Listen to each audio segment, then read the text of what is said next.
자, 문제는 이 장모 최 씨의 건물을 담보로 뭉칫돈이 넘어간 부분에 대해서는 경찰과 검찰의 수사 과정에서 한 번도 쟁점이 되지 않았다는 겁니다.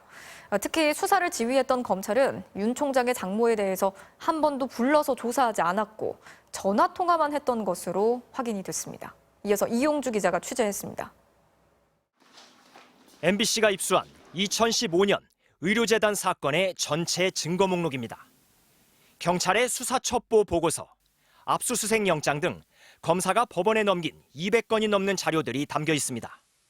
목록을 살펴보면 실제 병원을 운영했던 병원 운영자 주모 씨에 대해선 방대하고 꼼꼼한 수사가 이루어졌음을 알 수 있습니다.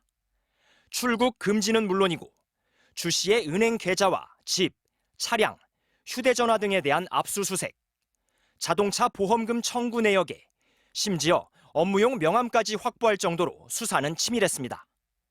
하지만 공동이사장이었던 윤석열 검찰총장의 장모 최 씨에 대해서는 뭔가 달랐습니다. 증거 목록에 따르면 경찰은 최 씨를 참고인 자격으로만 불렀습니다. 그리고 최 씨가 제출한 이른바 책임 면제 각서를 공식 증거로 채택했습니다. 병원 운영에 전혀 개입하지 않았다는 최 씨 주장을 그대로 받아들인 셈입니다. 검찰은 아예 소환조차 하지 않았습니다. 전화 통화가 전부였습니다. 검찰이 채택한 최 씨 관련 증거는 단 2개. 경찰 조사 때와 같은 주장을 되풀이한 전화 통화 내용과 최 씨 음성이 녹취된 CD입니다.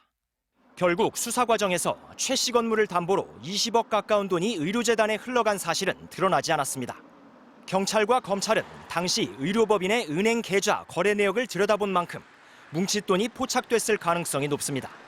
하지만 이 돈이 어디서 왔는지는 경찰도 검찰도 확인하지 않은 겁니다. 검찰은 아마도 그 의료재단이나 해당 병원의 계좌라든지 장부 같은 걸 봤을 거예요. 등기부만 떼보면 충분히 나올 수 있는 건데 그런 건 하지 않았다는 점에 대해 좀 미흡하지 않았나.